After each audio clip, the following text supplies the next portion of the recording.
Hello नमस्कार, कैसे हो आप लोग? आई होप सब बढ़िया और मज़े में होंगे।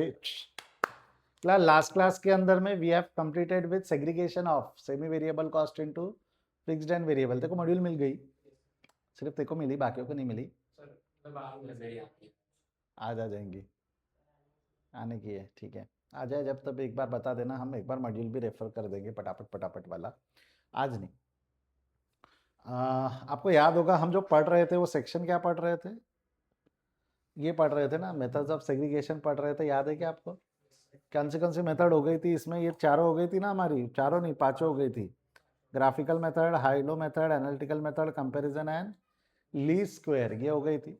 और अगर मैं उसके पहले याद दिलाऊं तो एक्चुअली जो हम पढ़ रहे थे वो पढ़ रहे थे क्लासिफिकेशन ऑफ कॉस्ट। क्या पढ़ रहे थे? Classification of cost. बड़ा वाला ए बाई नेचर करवा चुका हो, फंक्शन करवा चुका हो, वेरिएबिलिटी, ये वेरिएबिलिटी या बिहेवियर कॉस्ट जो था, इसी की वजह से तो हम एक पैरेलल टॉपिक पे निकल गए थे ना।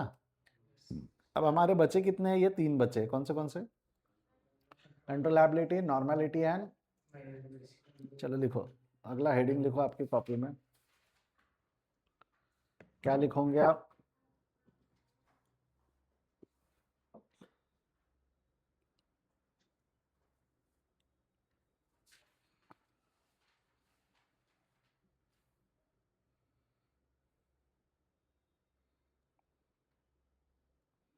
D, controllability.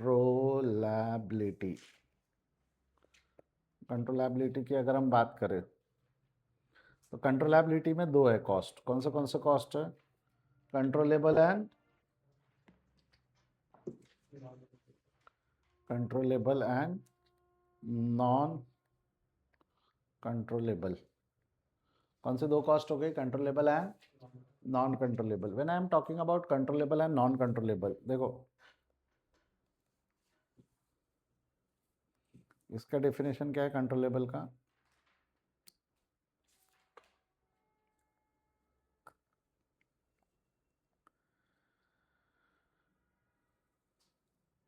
कंट्रोलेबल कॉस्ट का मतलब क्या होता है? विच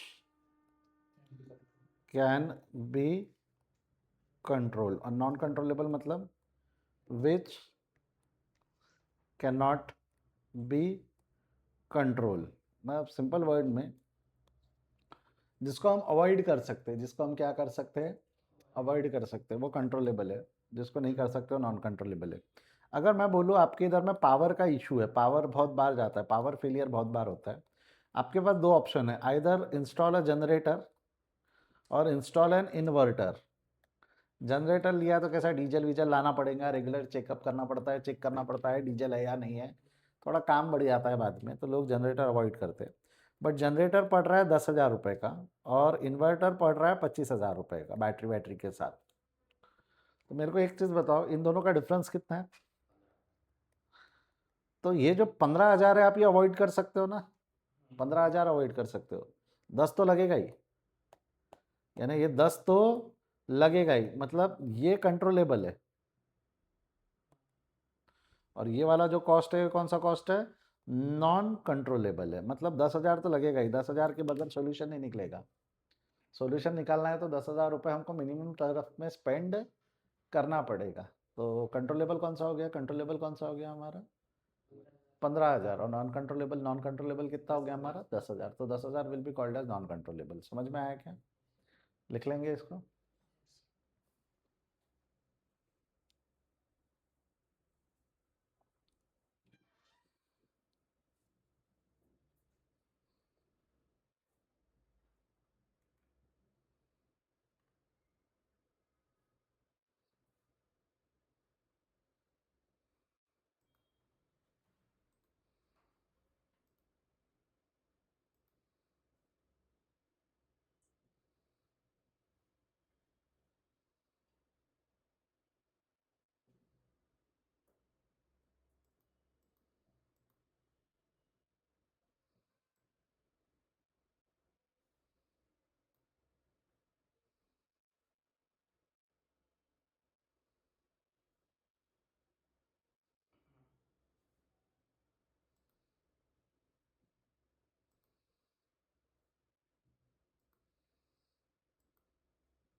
हुआ? हो जाए तो एक बार बोलना, आगे बढ़ेंगे।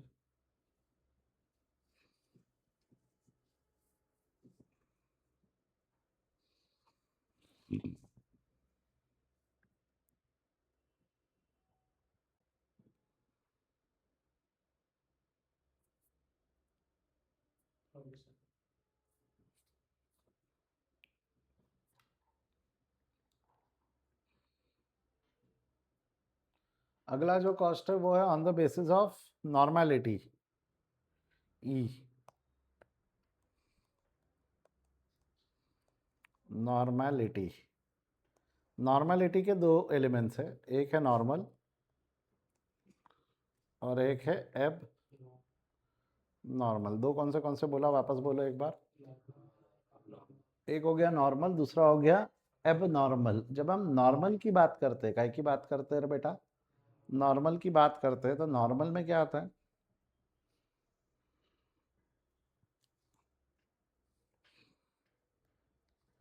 नॉर्मल की जब हम बात करते हैं तो नॉर्मल मतलब विच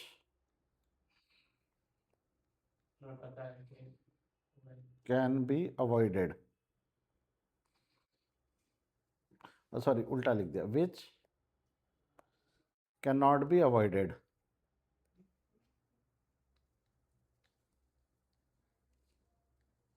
और एबनॉर्मल मतलब which can be avoided. Example के तौर पे इसके, ये आपको ज़िंदगी में आगे भी बहुत बार आएगा। जैसा मान के चलते हैं, अगर मैं किसी लेबर को 12 आवर के हिसाब से पैसा दे रहा हूँ, कितना रुपया दे रहा हूँ? मान लेते हैं 12 आवर के हिसाब से, पर आवर के मैं उसको 100 रुपये के हिसाब से 1200 रुपये देता हूँ दिन में काम करने के। अब ये 12 आवर में से वो एक्चुअल वर्क किया उसने,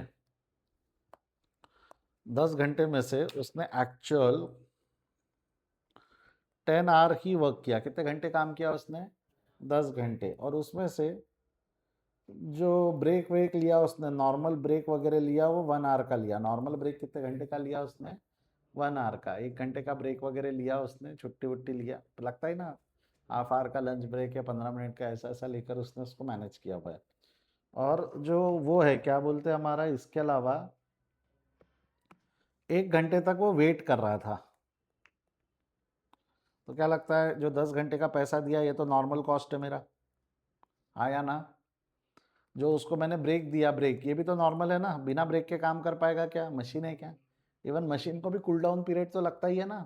तो लेबर से अगर मैं ऐसा बोलूँ तो चलेगा क्या? अगर मेरे को लेबर से 11 घंटे का काम करवा नहीं, 10 घंटे का काम करवाना है, तो मेरे को 11 घंटे के पैसे देने पड़ेंगे, हाँ या ना बोल? लेबर को अगर मेरे को 10 घंटे का काम करवाना है, तो 1 घंटे का ब्रेक देके 11 घंटे के पैसे देने पड़ेंगे ना। बट ये वाला जो है वो काम करने को तैयार था, बट वो वेट कर रहा था, तो ये कौन सा लॉस हो गया हमारा? Abnormal loss. इसको अवॉइड किया जा सकता था ना। अवॉइड कैसे कर सकते थे? बेटर मैनेजमेंट स्ट्रैटेजी लगा के, टाइम मैनेजमेंट, इन्वेंट्री टाइम पे अवेलेबल करवा देते थे, तो ये लॉस होता क्या? तो ये लॉस अनअवॉइडेबल, ये लॉस अवॉइडेबल था ना। ये वाला जो लॉस है अवॉइडेबल है ना, हाँ या ना? तो ये कौन सा लॉस हो गया हमारा? एबनॉर्मल। जैसा होता है ना, गाड़ी आ रही थी, अभी कई बार होता है, पेट्रोल की गाड़ी होती है, डेपो से जब भर के आती है, तो रास्ते में थोड़ा सा पेट्रोल इवेपोरेट होके उड़ जाता है। अरे या तो आपने देखा होगा, आप ये पानी देखते हो, सुबह सुबह आते होंगे अगर आप क्लास के लिए, तो रास्ते में बहुत सारे टैंकरों में पानी भर भर के जाता है, देखा है क्या आपने? तो अगर 10,000 लीटर पेट्रोल भरा उसमें, तो जब तक वो पहुंचता है वहाँ पे 9,500 लीटर पहुंचता है, 9,000 पहुंचता है, क्यों? वो रास्ता भर धोते हुए जाता है वो रास्ते को, है ना। ब्रेक मारा, पानी झलक गया, फिर स्पीड बढ़ाया, पानी पीछे झलक गया, गिरते गिरते जाता है ना। तो वो जो पानी गिरते गिरते जा रहा है, क्या उसको अवॉइड किया जा सकता है कि वो लगेगा ही? वो लगेगा, उसको एकदम एयर टाइट बंद नहीं कर सकते आप। नॉर्मल लॉस, नॉर्मल लॉस है, it can not be avoided. But अगर मान लो रास्ते में जाते जाते वो टैंकर पलट गया, और वो टैंकर में से मान लो 4,000 लीटर बह गया, तो वो 4,000 लीटर को बचाया जा सकता था ना। कैसे बचाया जा सकता था? एक्सीडेंट ना होके, या इंश्योरेंस निकाल के। क्या निकाल के? इंश्योरेंस। तो वो क्या हो गया हमारा? अवॉइडेबल हो गया। तो वो कौन सा लॉस हो गया? Abnormal. This is the difference between normal and abnormal, जिसको अवॉइड कर सकते हैं या तो आप मैनेजमेंट से या तो इंश्योरेंस से। अगर आप अवॉइड कर सकते हो तो वो कौन सा लॉस कहलाया जाएगा? लिख लो।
ओके, तो हमने क्या क्या देख लिया है इसमें, हमने क्या क्या देख लिया अभी तक?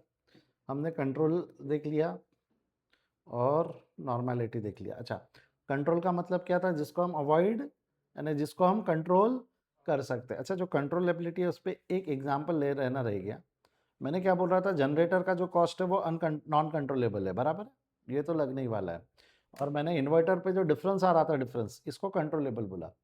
आपको नहीं लगता है पूरा का पूरा 25,000 ही कंट्रोलेबल है? ये वाला 25 पूरा ही कंट्रोलेबल है? रहे अंधेरे में, लगाना ही जरूरी है क्या? तो आपको नहीं लगता every cost will be controllable cost? Every cost will be controllable cost. Avoid ही कर दो ना उसको, मत करो। रहे अंधेरे में, किसी ने रोका है क्या तेरे को? समझ में आया तो एक बार हाँ बोलेंगे। तो ऐसा ज़रूरी नहीं कि ये कंट्रोलेबल है वो अनकंट्रोलेबल है, एवरी कॉस्ट इज कंट्रोलेबल। आप चाहो तो अंधेरे में रहने का ऑप्शन आपको हमेशा से है। क्लियर है क्या यहाँ तक? हाँ या ना बोल मेरे भाई। बढ़ो आगे यहाँ से।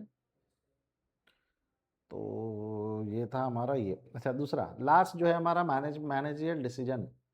मैं ये अभी आपको नहीं समझाऊंगा, मैं आपको उसका एक सिंपल एग्जांपल देता हूँ। Pre determined cost computed in advance, standard cost is a pre determined cost.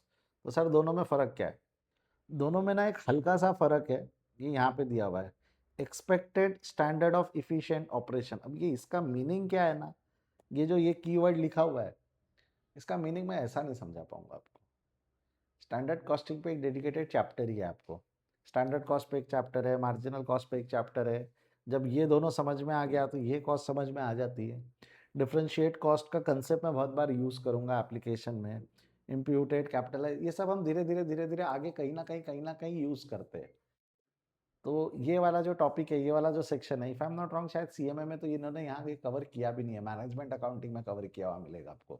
कहाँ कवर किया हुआ मिलेगा आपको? ये मैनेजमेंट अकाउंटिंग के इंट्रोडक्शन में। बट फिर भी ये हम बाद में पढ़ेंगे, ये आप कब पढ़ोगे? बाद में। क्लियर है क्या यहाँ तक?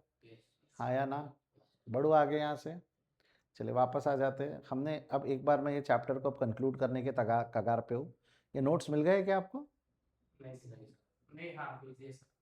मैंने ग्रुप में तो भेज दिया हूँ, प्रिंट आउट मिला है क्या आपको नोट्स का? नहीं, ठीक है, मैं अभी देख लेता हूँ एक बार। मैं बाहर से पूछ के आता हूँ क्या स्टेटस है। एक मिनट, जब तक क्या लिखा हुआ है, क्या क्या हो चुका है इसमें से देखो।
सर हमने कॉस्ट अकाउंटिंग सिस्टम्स नहीं किया। बताता हूँ। अभी कहता आपके पास नोट्स है एक जन के पास, तो एक बार जाके देखेगा कि सर हमने ये नहीं किया, हमने ये नहीं किया। मेरे को मालूम नहीं किया है, क्योंकि उस पर डेडिकेटेड चैप्टर ही है ना। अभी पढ़ा के क्या करूँ? मैंने अभी आपको इंट्रोडक्शन पार्ट में से वो सारी चीज़ें नहीं पढ़ाई है जिस पे चैप्टर है। तो वो जब चैप्टर है तब हम पढ़ ही लेंगे। तभी इंट्रोडक्शन में हल्का हल्का पढ़ा के मैं टाइम पास करूँ, उससे अच्छा वो चैप्टर जब पढ़ेंगे तब हो ही जाएगा डिस्कशन। समझा ना? तो बहुत कुछ है उसमें से जो अभी मैंने नहीं करवाया हुआ है। क्यों? क्योंकि उस पर चैप्टर है। दिखाओ क्या? अभी खोल के दिखाओ क्या? सर एकदम से दिखा दो। अच्छा, एक काम करो, पहले मैं कुछ चीज़ें पढ़ा देता हूँ, फिर हम वो इंट्रो वो खोल भी लेंगे, है ना? टाइम थोड़ा सा हमारे पास। शुरू करूँ क्या? मेरा ये हो चुका है कॉस्ट का मीनिंग। याद दिलाओ मेरे को, कॉस्ट का मतलब क्या था? अमाउंट ऑफ एक्सपेंडिचर जो भी इनकर्ड हुआ। कॉस्टिंग का मतलब process of ascertaining the cost. Cost accounting मतलब प्रोसेस ऑफ अकाउंटिंग। अकाउंटिंग मतलब ही रिकॉर्डिंग है ना। मैंने लैंग्वेज लिखाया था रिकॉर्डिंग, प्रोसेस ऑफ रिकॉर्डिंग लिखवाया था। अच्छा, कॉस्ट अकाउंटिंग मैंने नहीं पढ़ाया था। जब ये दोनों साथ में होती है ना, कैलकुलेशन और रिकॉर्डिंग साथ में होती है, तो उसको अकाउंटेंसी बोलते हैं। The application of costing and cost accounting, application साथ में जब हम लगाते, management accounting is forecast and decision making, इन्होंने बहुत वाहियात डेफिनेशन लिखी है, हमारी तो भी ठीक है। कॉस्ट मैनेजमेंट, ये मेथड्स है, collectively it is called as cost accounting या कॉस्ट मैनेजमेंट। अगर हम कॉस्ट अकाउंटिंग के बेस पे डिसीजन ले रहे हैं तो उसको कई बार कॉस्ट मैनेजमेंट भी बोला जाता है, ठीक है, एनालिसिस करना है। ऑब्जेक्टिव थोड़ा फास्ट में पढ़ लेते हैं। What are the objectives of cost accounting, क्या क्या ऑब्जेक्टिव है बोल। पहला, असर्टनमेंट ऑफ कॉस्ट, कॉस्ट निकालना है। अच्छा, कॉस्ट निकाल लिया तो प्रॉफिट जोड़ के सेलिंग प्राइस निकल जाएगा ना, बेसिक कॉस्ट शीट याद है ना, हमने किया था।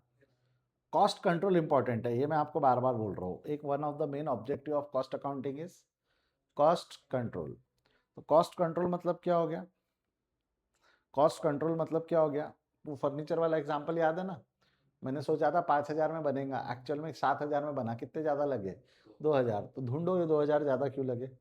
तो उसकी स्टेप्स है, determination of pre determined standard, 5,000 में फर्नीचर बनेगा, प्री डिटरमाइंड स्टैंडर्ड, ये बजट बनाया ना मैंने, सबसे पहले क्या बना लेंगे हम, बजट, फिर बजट करने के बाद हम एक्चुअल परफॉर्मेंस करेंगे, एक्चुअल परफॉर्मेंस करेंगे यानी फर्नीचर बनाएंगे ना, और फर्नीचर बनाने के बाद हम कंपेयर करेंगे इन दोनों को, किसको कंपेयर करेंगे, एक्चुअल परफॉर्मेंस और स्टैंडर्ड, स्टैंडर्ड यानी बजट को, और फिर एनालाइज करेंगे कि वाई देर इज अ वरांस, वरांस मतलब why there is a difference, change, तो वो जो है वो जानेंगे। ये पूरी प्रोसेस को क्या बोला जाता है, कॉस्ट कंट्रोल। बजट बनाओ, परफॉर्म करो, परफॉर्म करने के बाद डिफरेंस निकालो, और वो डिफरेंस जिन कारणों की वजह से आया वो ढूंढने की कोशिश करो। ये पूरे प्रोसेस को मिलाकर क्या बोलेंगे हम, कॉस्ट कंट्रोल। क्या बोलेंगे हम, कॉस्ट कंट्रोल। समझ में आया तो एक बार हाँ बोलेंगे।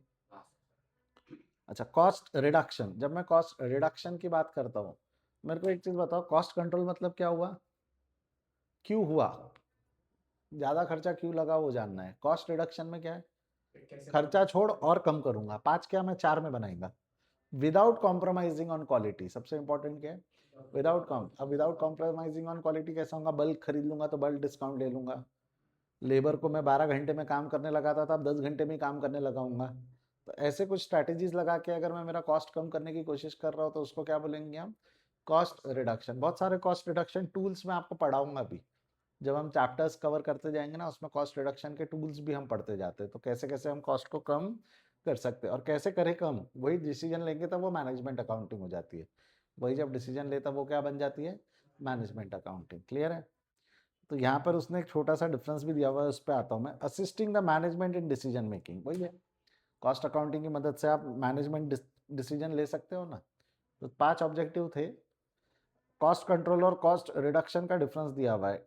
कॉस्ट रिडक्शन, कॉस्ट कंट्रोल क्या रहता था, ये मेंटेन करने के काम आता था, इससे ज़्यादा खर्चा लगने मत दो बोलता था, ये क्या बोलता था, इससे ज़्यादा खर्चा लगने मत दो। कॉस्ट रिडक्शन क्या बोलता था, continuously reduce the cost, reduction क्या बोलता था, कंटिन्यूस बेसिस पे क्या करो, रिड्यूस करते रहो, अभी ये हुआ इससे और कम करो, इससे कम करो। ये क्या होता है, अटेंड कॉस्ट कंट्रोल में लोएस्ट पॉसिबल, जो पॉसिबल है बस उतना अचीव हो गया तो मेरा काम खत्म हो गया। ये क्या बोलता है, जो लोएस्ट है मैं अगली बार इससे और कम करूंगा, है ना, changes will result in the lower cost, और कम और कम और कम और कम, बराबर है। ये पास्ट और प्रेजेंट पे है, हमने क्या प्लान किया, हमसे क्या हुआ, ये काय पे रहता है, अभी ये हो रहा है ना, इससे मैं और सस्ता करके दिखाऊंगा। रिडक्शन क्या बोल रहा है, अभी जो हो रहा है वो सब गलत हो रहा था, मैं आगे और कम में करके दिखाऊंगा। It is why it is called as corrective, corrective मतलब आप धीरे सही करने की कोशिश कर रहे हो ना, आप अब तक जो कर रहे थे वो गलत था, इसको सही करते जा, सही करते जा, सही करते जा। और इसको क्या बोला जाता है, प्रिवेंटिव। वाई प्रिवेंटिव, प्रिवेंट कर रहे हैं, अब तक जो हो रहा था वो होने दो, बस चलने दो वैसा। Cost control and when the targets are achieve, target achieve हो गया, 5,000 में बनना था, 5,000 में बन गया, मेरा काम खत्म हो गया। और वहीं अगर मैं रिडक्शन की बात करूं तो इसका नो विजिबल एंड है, जब तक 0 रुपए में फर्नीचर तैयार नहीं होगा तब तक हम रिडक्शन करते रहेंगे, बट 0 में कभी तैयार हो सकता है क्या, 1,000 में हुआ, 800 में हुआ, 900 में हुआ, 800 में हुआ, 750 में हुआ, और कम और कम, हावरट पना यहाँ कम कम करने का, जब तक हम 0 पॉसिबल नहीं है, तो it is has no visible end. समझ में आया क्या। अच्छा, नेक्स्ट टॉपिक क्या है, स्कोप ऑफ कॉस्ट अकाउंटिंग। क्या टॉपिक है वापस बोल, अच्छा एक सवाल का जवाब देना, what is the difference between objective and scope, what is the difference between objectives and scope. Objective aim है और स्कोप देखो, अगर हम कोई नई चीज़ डेवलप करते रहते हैं ना, हम कोई नई चीज़ डेवलप करते रहते हैं तो हम सेट करते हैं ऑब्जेक्टिव। हम क्या सेट करते हैं कि हमको ये डेवलप करना है, हमने ये ऑब्जेक्टिव बना लिया। हमको ये डेवलप करना है, हमने क्या बना लिया, ये कि भैया हमको ये बनाना है, उसका हमारा ऑब्जेक्टिव ये, हमको ये बनाना है, उसका ऑब्जेक्टिव। तो बनाने के वक्त हमारा ऑब्जेक्टिव क्या था, कॉस्ट निकल जाए, सेलिंग प्राइस निकल जाए, कंट्रोल हो जाए, रिडक्शन हो जाए और मैनेजमेंट अपने डिसीजन ले पाए। ये 5 ऑब्जेक्टिव थे हमारे। अब जब ये बन जाता है ना, बनाना चालू किया, अभी तक मैंने वो कंसेप्ट बना लिया है कि बनाना बाकी है, तब मैंने ऑब्जेक्टिव सेट किया। फिर जब मैंने कंसेप्ट बनाया तब मेरे को पता चला, अरे इसको तो मैं यहाँ भी यूज़ कर सकता हूँ, इसको तो मैं यहाँ भी यूज़ कर सकता हूँ, इसको तो मैं यहाँ भी यूज़ कर सकता हूँ। तो मैं यहाँ यूज़ कर सकता हूँ, यहाँ यूज़ कर सकता हूँ को क्या बोलेंगे हम, स्कोप। उसको हम क्या बोलेंगे, स्कोप। तो this is the difference between scope and objective. फर्क समझा क्या स्कोप और ऑब्जेक्टिव के अंदर में, हाँ या ना। तो यहाँ पर देखो ऑब्जेक्टिव्स क्या क्या है, objective will include scope, sorry scope will include objective ना। स्कोप में तो ऑब्जेक्टिव होगा ही कि भैया ऑब्जेक्टिव तो कंप्लीट करने ही थे। देख लो इसमें पॉइंट्स कॉमन होते हैं। सबसे पहला पॉइंट क्या है, कॉस्टिंग। कॉस्टिंग का मतलब क्या है, कॉस्टिंग का मतलब क्या है, असर्टनमेंट ऑफ कॉस्ट। और cost accounting, recording of the cost. Record करना हमारा ऑब्जेक्टिव था क्या, कि निकालना ऑब्जेक्टिव था। तो आपको नहीं लगता ये एडिशनल है, ऑब्जेक्टिव से ये एडिशनल है, हाँ या ना बोल। जब मैंने कैलकुलेट करना चालू, मैंने कंसेप्ट बनाना चालू किया तो मेरे को पता चला साला बहुत बड़ा कंसेप्ट है, इसको लिख के भी रखना पड़ेगा। तो ये रिकॉर्डिंग बाद में आया। Analysis, cost analysis. एनालिसिस करेंगे हम डिसीजन मेकिंग के लिए, तो ऊपर भी था। कंपैरिजन तो ऊपर भी था, कंट्रोल में था ना कंपैरिजन, कंट्रोल, रिपोर्ट। रिपोर्ट भी हमने बाद में ऐड किया है, समझो रिपोर्ट भी हमने बाद में ऐड किया है ना। और ये है स्टैट्यूटरी कंप्लायंसेस, ये भी बाद में ऐड हुआ है। वाई स्टैट्यूटरी कंप्लायंसेस बाद में ऐड हुआ है, फिर हमने बोला लॉ को, बोला अब आप लॉ के हिसाब से इसको कंपलसरी भी कर दो, लॉ के हिसाब से क्या करो, इसको कंपलसरी भी कर दो। तो ये भी बाद में ऐड हुआ है, ये भी बाद में ऐड हुआ है। बोलो हाँ या ना, पक्का श्योर, समझ में आया फर्क, क्लियर है, आगे बढ़े यहाँ से। ऑब्जेक्ट हो चुका था, जिसका कॉस्ट निकालना है वो यूनिट, उसके स्मॉल पार्ट जो होते हैं उसको हम क्या बोलते हैं, कॉस्ट यूनिट। और ड्राइवर्स, क्वांटिटी जो यूज़ होती है उसके अंदर में, क्लियर है। रिस्पॉन्सिबिलिटी सेंटर में 2 मिनट बाजू में रख रहा हूँ। आई थिंक रिस्पॉन्सिबिलिटी सेंटर आपको वैसे भी मैनेजमेंट अकाउंटिंग में यहाँ नहीं है।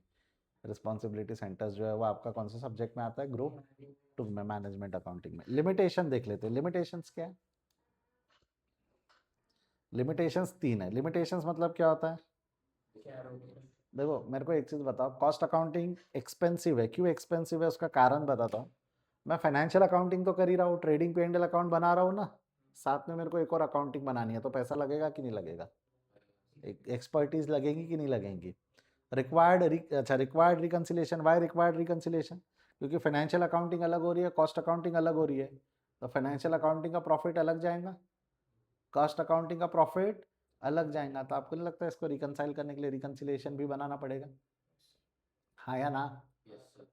और साथ ही साथ में डुप्लीकेशन ऑफ वर्क है, क्या है वापस बोलो, why does duplication of work, जो आप हरकत पूरा कॉस्ट अकाउंटिंग में कर रहे हो वही चीज़ आपको दोबारा काय में करनी पड़ेगी, फाइनेंशियल अकाउंटिंग में। तो it is duplication of work. Company पे जरूरी होता है कि नहीं, इसकी लिमिट है, एक पर्टिकुलर आई थिंक 200 करोड़ के ऊपर जिनका टर्नओवर जाता है उनको कॉस्ट अकाउंटिंग कंपलसरी। ये लॉ में पढ़ोगे आप, कहाँ पढ़ोगे आप, लॉ। वो मेरा डोमेन नहीं है, वो लॉ में पढ़ाएंगे आपको, टीचर की किस लिमिट के ऊपर जाते हैं तो आपको कॉस्ट अकाउंटिंग कंपलसरी होता है। 129 सेक्शन में पढ़ोगे आप, कौन सा सेक्शन, 129 128 या अकाउंटिंग के सेक्शन से, उसमें आएगा आपको। क्लियर है यहाँ तक, पक्का श्योर, बड़े आगे यहाँ से। फिर यहाँ से ये कंप्लीट हो गया, क्लासिफिकेशन ऑफ कॉस्ट से यहाँ पे मैटर कंप्लीट है। रिस्पॉन्सिबिलिटी सेंटर्स पे मैं आऊँ उसके पहले, तुम्हारे अंदर मज़ा आ रहा था ना तुमको करने को, चलो आओ करवाते तुमसे, है ना। तेरे पास मॉड्यूल है ना, तेरे पास, मैं दिखा देता हूँ मैंने क्या क्या पढ़ा दिया है, so that you will feel a little confident कि नहीं नहीं सर ने मॉड्यूल भी एक बार हमारी गो थ्रू करवा दी करके। चेहरे पे आ रहा है, देख इरिटेट तो मेरे को भी हो रहा है, इसको कम कैसे करते, इज अ गुड क्वेश्चन वैसे तो। भाई ये इसी का रिमोट है ना, कम हुआ क्या, कलर चेंज हो गया। ये रखते हैं, इसको कम कैसे करेंगे, डूम डूम डूम डूम डूम। हाँ मैम ये इसको कम कैसे करते, हाँ हो गया हो गया हो गया, हुआ क्या कम लाइट। हाँ हो गई। अरे ये मैम काम नहीं आती ये वाली फाइल, नहीं वो सर तो बोल दिया वो लेकर आएंगे टेम्पररी। हाँ दे दो ना इनको, बच्चों को एक एक दे दो, एक मास्टर कॉपी मेरे पास दे दो उसकी। ये जो है ये फिलहाल जो अभी आपको मैंने ये प्रोवाइड करवा दिया है, ये आपके नोट्स है। नोट्स कौन से वाले, जो मैं जिससे पढ़ाता हूँ वो वाले नोट्स चाहिए, ठीक है। अब देखो ऐसा है, मैंने कुछ समरी बना रखी है।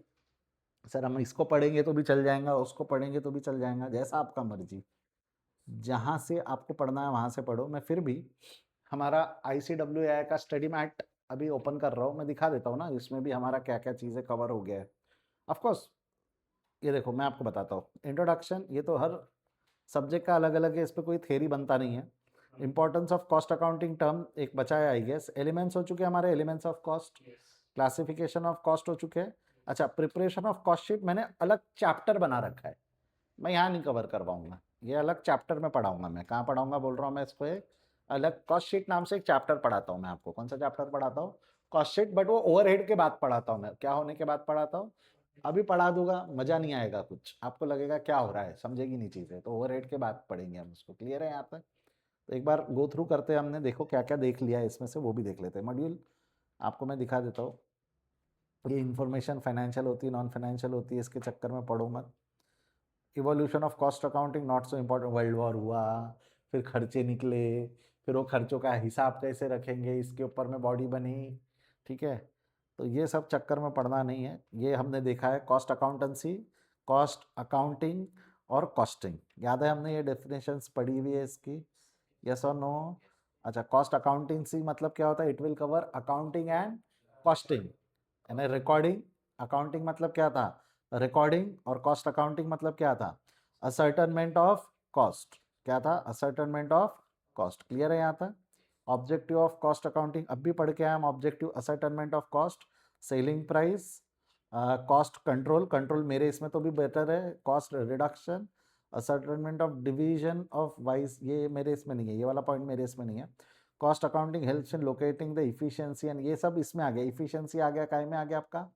कंट्रोल में आ गया था। और helps in presentation and decision making. क्या लगता है इससे बेटर मेरे नोट्स में लिखा हुआ है? पॉइंट याद रखने को भी आसान है। स्कोप ऑफ अकाउंटिंग ये भी हम देख चुके हैं, book keeping, ascertainment, analysis, comparison, cost control, report and audit. Audit की जगह मैंने स्टैट्यूटरी कंप्लायंसेस लिखा हुआ है। क्या लिखा हुआ है? Statutory compliance. परफेक्ट, ठीक है। अगला क्या है? कॉस्ट अकाउंटिंग सिस्टम, ये मैंने नहीं कवर करवाया। क्यों? क्योंकि ये historical cost, absorption cost, direct cost, standard cost, uniform cost, ये मैं बोल के नहीं कवर करवाया ना मेरे भाई। वो लास्ट वाला टॉपिक था ना, मैनेजियल डिसीजन मेकिंग, मैंने बोला था ना इस पर डेडिकेटेड चैप्टर है, वहाँ देखेंगे हम। अच्छा, इसेंशियल ऑफ कॉस्ट अकाउंटिंग ये भी यहाँ कवर नहीं करेंगे हम, कॉस्ट अकाउंटिंग चैप्टर में कवर करेंगे। इंस्टॉलेशन ऑफ कॉस्ट अकाउंटिंग वगैरह ये सब हम कहाँ कवर करेंगे? कॉस्ट अकाउंटिंग के चैप्टर में। क्लियर है? अच्छा, ये डिफरेंस हमारा हो चुका है, financial accounting, cost accounting, management accounting, day 1 पे करवाया था। फाइनेंशियल अकाउंटिंग का पर्पस क्या है? वही जो to know profit and loss और फाइनेंशियल पोजीशन। इसका पर्पस क्या है? Ascertainment of cost and control. और इसका पर्पस क्या है? Decision making. याद आया क्या? एक बार फिर भी इसमें क्या लिखा हुआ है इसको भी आप गो थ्रू करना चाहो तो कर सकते हो, ठीक है। शैल आई मूव फर्दर? एक बार पढ़ लेना, मैंने मीनिंग समझा दिया है आपको। ये सब वो उसमें कंपैरिजन में इंडिविजुअल कंपैरिजन है। एंड इंपॉर्टेंट टर्म्स ये देख चुके हैं हम, कॉस्ट का मीनिंग। उसके बाद हम देख चुके हैं कॉस्ट का ये हिस्टोरिकल कॉस्ट। देखिए भाई फिर मैं बता रहा हूँ, sunk cost, imputed cost, relevant cost, avoidable cost, unavoidable, ये दो मैं करवा चुका हूँ वैसे तो। अवॉइडेबल कॉस्ट का नाम क्या है? अवॉइडेबल कॉस्ट का नाम क्या है? नहीं, अवॉइडेबल कॉस्ट का मतलब अबनॉर्मल, और अनअवॉइडेबल का नाम क्या दिया था? नॉर्मल। और कंट्रोलेबल नॉन अनकंट्रोलेबल अलग है ना, ये मैं करवा चुका हूँ क्योंकि ये क्लासिफिकेशन के हेड्स भी है। कॉस्ट ऑब्जेक्ट हो चुका है, कॉस्ट यूनिट हो चुका है, हाँ या ना? अच्छा, कंपोजिट कॉस्ट यूनिट, अब वो कंपोजिट कॉस्ट यूनिट ना मैं आपको पढ़ाऊंगा सर्विस कॉस्ट के टाइम पे। किसके टाइम पे? मैं अभी बोल भी दूंगा ना, समझ में नहीं आएगा, यानी मैं एग्जाम्पल कैसा लूँ? ये बनाना है तो माउस तो एक माउस है ना, माउस काय में गिना जाएगा? एक माउस। अगर मेरे को सर्विस इंडस्ट्री में गिनना है, हॉस्पिटल को अगर मेरे को बताना, हॉस्पिटल को अगर हॉस्पिटल का चार्ज लेना है या होटल का चार्ज लेना है, होटल के चार्ज की बात करते हैं, होटल का चार्ज कैसे लोगे आप? Per day. तो पर डे में पूरा होटल दे देते क्या आप? 10 रूम है तो क्या बोलोगे? पर डे पर रूम, क्या बोलोगे उसको? वापस बोल। पर डे पर रूम बोलते हो, वो लोग पर डे ही बोलते हैं, बट क्या पूरा होटल थोड़ी देते? 5,000 रुपए में पूरा होटल अपना कि एक रूम अपना? और वो भी रूम पूरे साल भर के लिए, एक दिन के लिए? तो वहाँ कितने यूनिट है? एक है या 2 यूनिट है? कौन सा एक है? एक रूम और एक नाइट, ये 2 यूनिट है ना? तो वहाँ 1 यूनिट है कि 2 यूनिट है? बट ये माउस के लिए एक क्वांटिटी था ना? ये बोतल में पानी जो है 1 लीटर है, 1 लीटर 1 दिन का, क्या अपने आप पानी थोड़ी भरता ना इसमें? ये नहीं बोलते, ये क्या होगा? सिंगल यूनिट है 1 लीटर। अगर 5 लीटर की भी बोतल रहती तो भी मैं उसको सिंगल यूनिट बोलता। बट जो होटल है, होटल वाले क्या बोलते? होटल वाले क्या बोलते? 1 रूम पर नाइट। क्या बोलते हैं? उनका चार्ज कैसा रहता? पर रूम पर नाइट। तो वहाँ सिंगल यूनिट है कि डबल यूनिट है? उसको कंपोजिट यूनिट बोलते हैं। उसको क्या बोलते हैं? कंपोजिट। सर्विस इंडस्ट्री में ज़्यादा होता है ये। कुरियर भेजना है, कुरियर कुरियर भेजना है तो क्या रहता? पर केजी रहता कि पर केजी किलोमीटर रहता? 1 किलोमीटर 1 किलो भेजने का चार्ज 2 रुपया है। देखो 50 किलोमीटर भेजना है, 4 किलो है, 50 इंटू 4 इंटू वो जो भी है रेट, उसके हिसाब से मल्टीप्लाई होगा। समझा क्या? अरे हाँ या ना बोल। ये सर्विस इंडस्ट्री में पढ़ते हैं हम कंपोजिट यूनिट। देख ले, उसने एग्जांपल भी सर्विस के दिया है। Hospital, transport, freight, transport passenger, hostel डाल दे तू, पर बेड, पर ईयर या पर bed, per month, paying guest, library, पर बुक, पर डे। ऐसा थोड़ी है 7 दिन की लाइब्रेरी, पूरी लाइब्रेरी घर लेके आ जाऊंगा मैं 7 दिन के लिए? ऐसा होता है कि लाइब्रेरी से एक एक बुक मिलती है दिन के हिसाब से? अरे समझा क्या? अरे हाँ या ना बोल। कॉस्ट सेंटर, हाँ है कॉस्ट सेंटर है आपको, चलो ये मैं पढ़ा देता हूँ। कॉस्ट सेंटर में रिस्पॉन्सिबिलिटी सेंटर एंड एवरीथिंग, ये चेक करना था, ये बाकी है। मेरे को लगा ये आपका मैनेजमेंट अकाउंटिंग में ना रिस्पॉन्सिबिलिटी सेंटर नाम के चैप्टर ही है, आपको उसका कैलकुलेशन भी आएगा। कॉस्ट ऑफ प्रोडक्शन वैसे मैं करवा चुका हूँ। कॉस्ट ऑफ प्रोडक्शन क्या है? Cost of production function cost में किया था ना हमने। 3 चीज थी। क्या क्या थी? लेबर, डायरेक्ट मटेरियल और direct material, direct labour, direct expense. क्या बनता है वो? Prime cost. उसमें क्या जोड़ो? Factory cost. तो क्या बनता है? Factory cost. उसमें क्या जोड़ो? एडमिन ओवर प्रोडक्शन वाले। तो क्या बनता है? Cost of production. समझा क्या? अरे हाँ या ना बोल। कन्वर्जन कॉस्ट बाकी है, ये चैप्टर में यूज होगा। ओवरहेड कॉस्ट बाकी है, इस पे डेडिकेटेड चैप्टर है। बट मैं ओवरहेड का मीनिंग बता चुका हूँ आपको कि नहीं बताया? ओवरहेड क्या होता है? सारे इनडायरेक्ट मिला के ओवरहेड बनते हैं ना। अच्छा, कॉस्ट अकाउंटिंग स्टैंडर्ड अलग चैप्टर है, तो मैंने यहाँ बात ही नहीं किया, कुछ भी बात नहीं किया, जबरदस्ती टाइम पास नहीं करना था। कॉस्ट अलोकेशन ओवरहेड में पढ़ेंगे, कॉस्ट अपॉर्शनमेंट ओवरहेड में पढ़ेंगे, कॉस्ट एब्जॉर्प्शन ओवरहेड में पढ़ेंगे, अंडर एब्जॉर्ब्ड, ओवर एब्जॉर्ब्ड, ये ओवरहेड में चैप्टर में यही पढ़ना है ना हमको। तो मैं अभी यहाँ टाइम पास क्यों करूँ? फिर यहाँ से इसने इलास्ट्रेशंस ले लिए। इलास्ट्रेशंस का है कि ये बेसिकली ये इलास्ट्रेशन उसके वो ओवरहेड चैप्टर का इलास्ट्रेशन है। एलिमेंट ऑफ कॉस्ट हो चुका है हमारा, डायरेक्ट इनडायरेक्ट। डायरेक्ट इनडायरेक्ट में क्या था ये हमारा? On the basis of element. Element में था ना material, labour and expense. Clear है ये डायरेक्ट वाले जो रहेंगे वो सारे हैं, और इनडायरेक्ट वाले मिलाकर क्या बनते हैं? ओवरहेड। बनाया ना उसने, ऐसा एरो मारा ना? अरे बाबू हाँ या ना बोल। उसके बाद क्लासिफिकेशन में बाकी हेड्स भी है। नेचर में labour, material, labour, expense. Traceability में डायरेक्ट इनडायरेक्ट। फंक्शन में ये थे ना production, admin, selling and research. इनने ये यूज़ किया। मैंने क्या यूज़ किया? Prime cost, factory cost, cost of production and वो। ठीक है, आगे क्या दिया हुआ है? On the behaviour, fixed, variable, semi variable.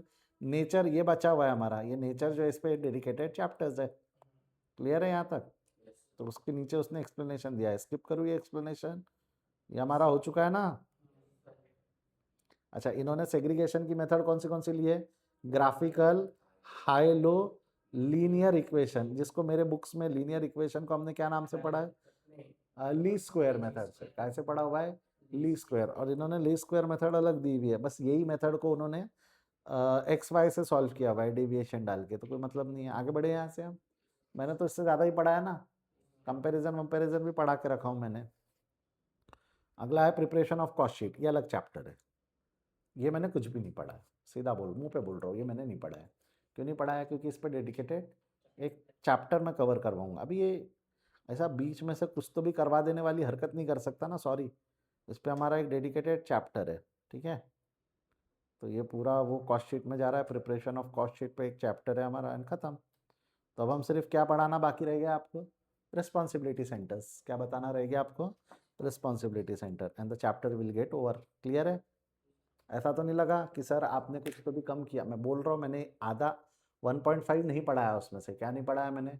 1.5। उस पर एक चैप्टर ही है, आपके भी मॉड्यूल में चैप्टर है ना। आपको लग रहा होगा कि सर हमारी बुक में चैप्टर है क्या, आप एक्स्ट्रा चैप्टर बना रहे। देख मैंने तो चैप्टर ब्रेक किया है, और वैसे वो एक चैप्टर आपको है भी। वो लोग आधा चैप्टर अभी पढ़ाते हैं ना, आधा चैप्टर बाद में पढ़ाते हैं। I don't like that. दिखा देता हूँ मैं। कॉस्ट शीट नाम का चैप्टर होगा, cost accounting, cost book, job, batch, contract, process, operation, marginal, नहीं है। कॉस्ट शीट नाम का चैप्टर नहीं है आपके बुक में। मैं पढ़ाऊंगा वो कॉस्ट शीट नाम का चैप्टर, आपको अलग पढ़ाऊंगा। कब पढ़ाऊंगा? बट वो ओवरहेड हो जाने के बाद। कब पढ़ेंगे हम? ओवरहेड हो जाने के बाद। क्लियर है क्या यहाँ तक? हाँ या ना बोल मेरे भाई। तो चलिए। हाँ पापा, वेरी बैड क्वेश्चन। जो क्लास में अपन सब कर रहे हैं बनाना है।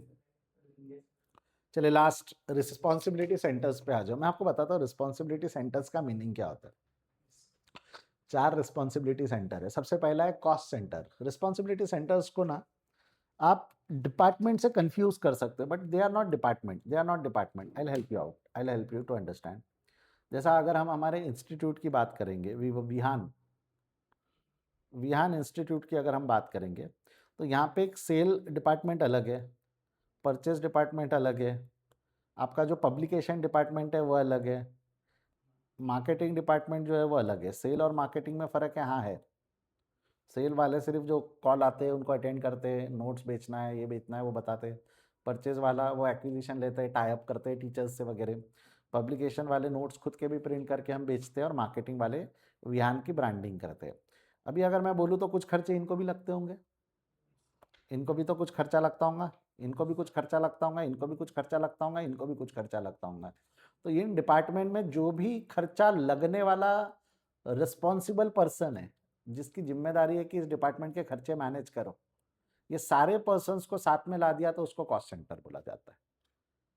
Who is responsible to manage the cost of the organisation, who is responsible to manage the cost. तो मेरे को बताओ ये जो है ये कोई डिपार्टमेंट के लोग हैं कि हर डिपार्टमेंट में कोई ना कोई है? हर डिपार्टमेंट में कोई ना कोई है। तो कॉस्ट सेंटर मतलब the person who is responsible to manage the cost. क्या बोला? आपस बोलो। The person who is responsible to manage the cost, they all together are called as cost centres, they are all together called as cost. इसमें ना 2 प्रकार के cost centres होते हैं। कितने प्रकार के कॉस्ट सेंटर्स होते हैं? 2। एक होता है स्टैंडर्ड, एक होता है डिस्क्रिशनरी। स्टैंडर्ड का मतलब क्या होता है? मैंने अगर सुनो बच्चा, मैं क्या बोल रहा हूँ, अगर मेरा एक नोट्स 1000 पेज का है। मेरा नोट्स कितने पेज का है? 1000 नहीं, 100 पेज का नोट्स है मेरा। कितने पेज का नोट्स है? 100। अब अगर मैंने 500 पेज प्रिंट पे दिए, 500 पेज की कॉस्ट की फॉर प्रिंटिंग, कितने नोट्स तैयार होंगे? 5। इनपुट आउटपुट रेशियो डिफाइन है, इतना खर्चा करेंगे तो इतना आउटपुट निकलेगा। Standard cost centre. कौन सा स्टैंडर्ड? स्टैंडर्ड।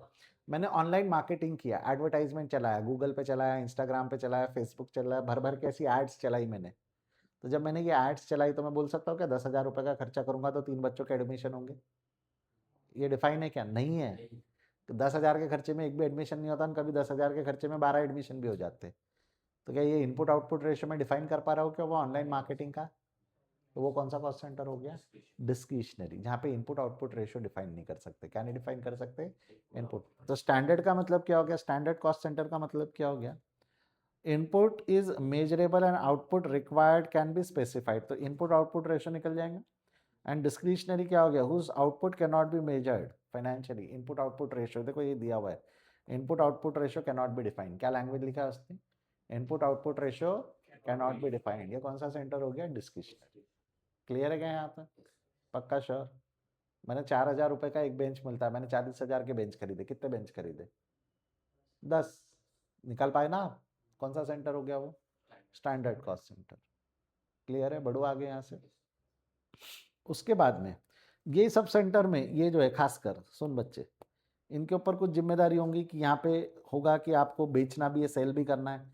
इनको सेल की जिम्मेदारी नहीं है, इनको भी सेल करना है, क्लासेस सेल करना है, नोट सेल करना है। मार्केटिंग वालों को सेल नहीं करना पड़ता है, सिर्फ हिट करवाते रहना पड़ता है कि विहान नाम का कोई ब्रांड है करके। तो आपको नहीं लगता इन दोनों में ये जो लोग हैं इनकी जिम्मेदारी है रेवेन्यू जनरेट करने की? इनकी जिम्मेदारी है ना रेवेन्यू जनरेट करने की, तो ये कौन सा सेंटर हो गया, रेवेन्यू। रिस्पॉन्सिबिलिटी है ना, the responsibility of generating revenue जिसके ऊपर है वो क्या कहलाए जाएंगे, revenue centre. The responsibility of generating revenue जिसके पास है उसको क्या कहलाया जाएगा, रेवेन्यू सेंटर। हाँ या ना।